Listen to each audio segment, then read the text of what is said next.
Panas cinta menusuk jantungku.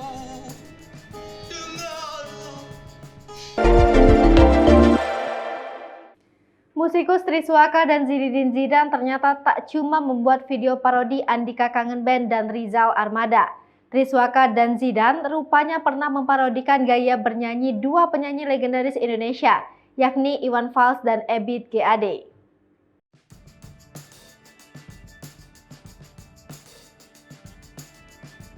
Sekedar informasi, beberapa waktu lalu video yang menampilkan Triswaka bersama Zinedine Zidane menirukan cara bernyanyi Andika dengan gaya meledek viral di media sosial.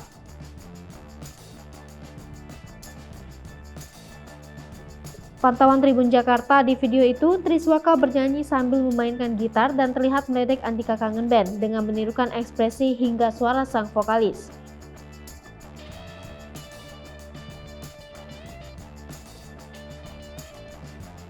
Sementara itu, Zidane duduk di belakang Triswaka sambil menahan tawa dengan menutup mulutnya ketika melihat Triswaka bernyanyi. Video tersebut kemudian viral dan dibanjiri hujatan netizen karena dua orang itu dianggap menghina Andika Kangen Band. Setelah mendapatkan beragam tekanan dari masyarakat, Triswaka dan Zinedine Zidane akhirnya membuat video permintaan maaf.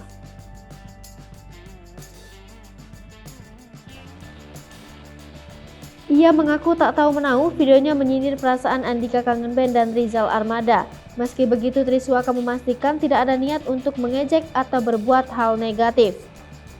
Ia menegaskan tetap menghormati semua karya-karya dari grup Kangen Band dan Armada. Dengan adanya polemik ini, Triswaka berharap bisa menjadikan pelajaran untuknya. Setelah konflik dengan Andika Kangen Band meredah, kembali viral video saat Triswaka dan Zinedine Zidane memparodikan gaya bernyanyi Ebith G. Ade dan Iwan Fals. Sambil bermain gitar, Triswaka bernyanyi menggunakan gaya menyerupai Iwan Fals. Sementara itu, di belakangnya Zidane terlihat berusaha menahan tawa melihat aksi Triswaka.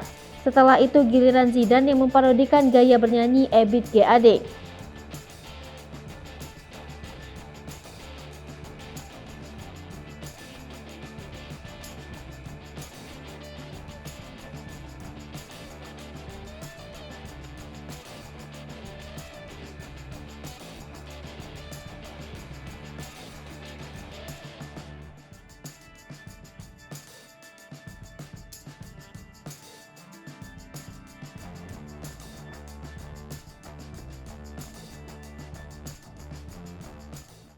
Hai pemirsa Sri Popo TV, jangan lupa komen, like, dan subscribe, serta tonton terus berita-berita terupdate